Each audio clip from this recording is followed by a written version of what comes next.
तहरीक इंसाफ का वफ्द मुझसे मिलने आया। जो लोग आए या जिन्होंने मीडिया पर आकर इस्तीफों से मुताल्लिक कहा और मुझे इत्मीनान दिला दिया, मैंने मुतमईन होकर ऐसे अरकान के इस्तीफे मंजूर कर लिए। स्पीकर कौमी असम्बली राजा परवेज अशरफ ने मीडिया से गुफ्तगू करते हुए कहा कि जिसने मुझे इत्मीनान कराया उनके इस्तीफे मंजूर किए।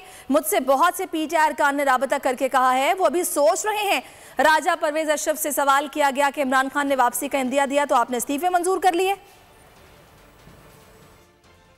उनका वक्त के लिए आया तो उन्होंने कहा जी कि अब तो हम आए हैं आपके पास, और जो लोग आए थे या जिन लोगों ने मीडिया पे जाके या जिन लोगों ने किसी और अंदाज से मुझे इस बात पे जो है वो सेटिस्फेक्शन मेरी करा दी कि वो जेन्युइनली उन्होंने खुद ही वॉलंटरी जो है वो रिजिग्नेशन लिखे हैं और दिए हैं और उन पर कोई दबाव नहीं है, तो मैंने उनके इस्तीफे मंजूर कर लिए हैं। जिस पर मुझे सेटिस्फेक्शन होती जा रही थी, मैं आपको फिर आज यहाँ बताना चाहता हूँ कि जब मैं इस्तीफ़ा मंजूर करता हूँ तो उससे पहले इस बात को मैं यकीनी बनाता हूँ कि उस शख्स ने अपनी मर्जी और मंशा के मुताबिक ये काम किया है और उस पर कोई दबाव नहीं था। मुझे कई दोस्तों ने फ़ोन करके कहा है कि वो नहीं देना चाहते, ना ही वो अब इलेक्शन लड़ना चाहते हैं दोबारा, मास वाइज जनरल इलेक्शन।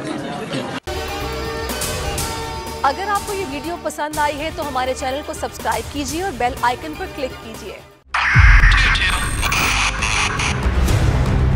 2022 बहुत बड़े तोहफे भी देके गया पाकिस्तान की आवाम को। पाकिस्तान की आवाम को एक तोहफा ये दिया कि आवाम को पता चल गया कि पाकिस्तान का मीडिया क्या है। साल 2022 में सबसे ज्यादा देखे जाने वाला चैनल बोल न्यूज रहा नंबर 1। हमने बहुत सारे शोज और ट्रांसमिशंस की, पूरा साल मुसलसल जदोजहद में निकल गया कि ये वोट ऑफ कॉन्फिडेंस के पीछे कौन लोग थे।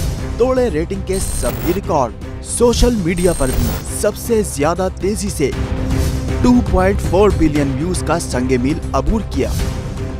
एंकर्स को भी आवाम में सबसे ज्यादा मकबूलियत मिली और सोशल मीडिया पर भी बोल रहा सब पर सब्सक्राइब करें और बेल दबाएं ताकि कोई खबर रह न जाए।